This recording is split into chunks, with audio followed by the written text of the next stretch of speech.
The first step in most versions of the evidence-based practice process is to ask a clinical question. You may have heard terms like well-built clinical question, searchable question, or answerable question. What does that all mean? The goal is to have you think about what you want to find before you rush off to search in the databases.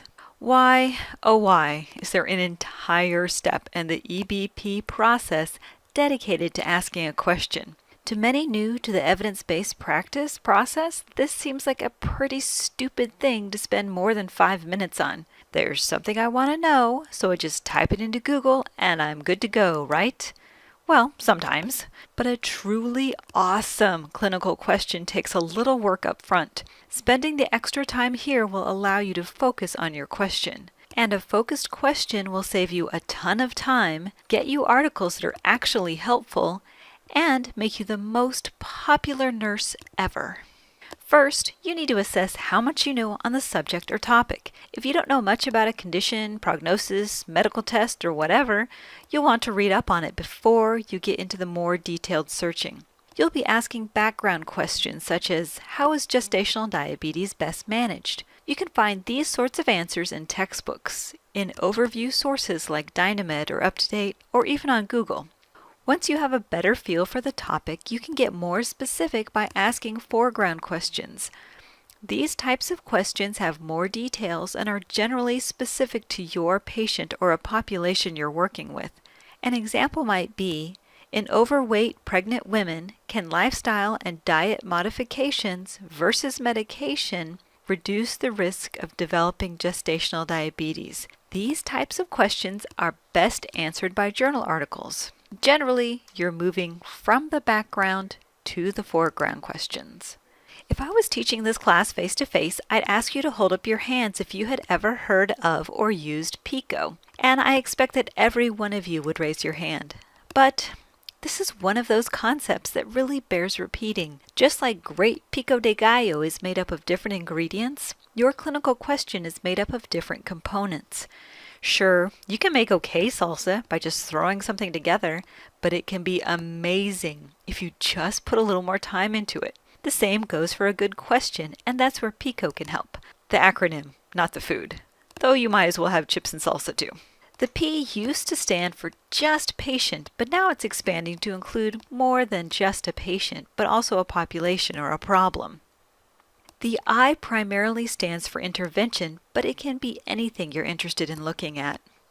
C can be what you're comparing the intervention to. Outcome is what you expect to see or what you're interested in seeing happen. Time isn't always used, but it is helpful in questions that have a time component.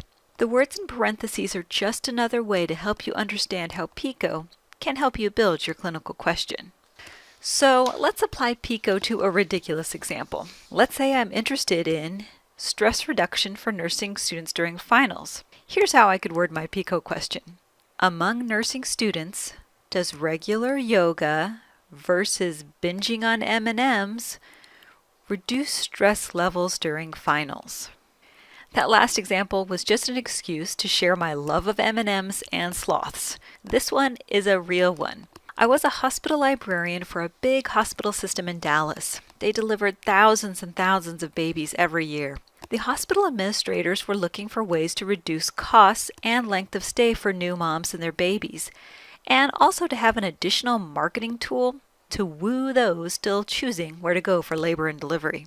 Some moms were already bringing in doulas, and anecdotally, it seemed to have a positive effect on the birth experience. The hospital was considering having doulas on call or even on staff to care for those without supportive partners and or for first-time moms or teen moms.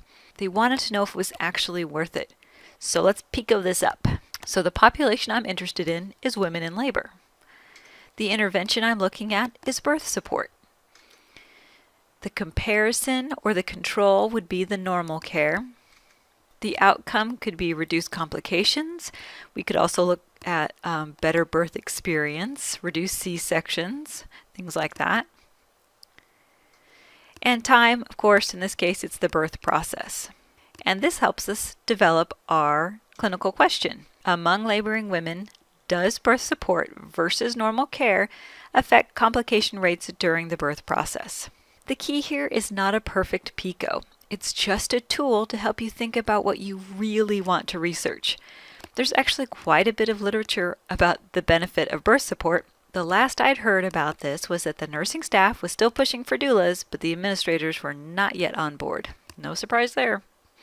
At this point in the process, it's important to determine what kind of question you're asking, mainly because different types of questions are best answered by different kinds of research. Some students get really fixated on making sure their question fits perfectly into just one of these types, but sometimes your question might be able to fit in one or more categories.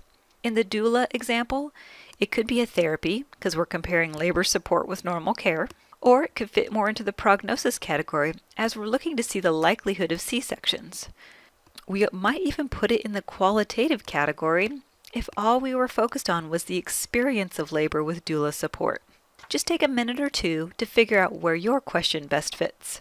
Once you know what type of question you have, it's time to move on to this lovely table. It might be a bit alarming if you're unfamiliar with the study types. We will be coming back to this in detail in the presentation on searching for evidence-based information.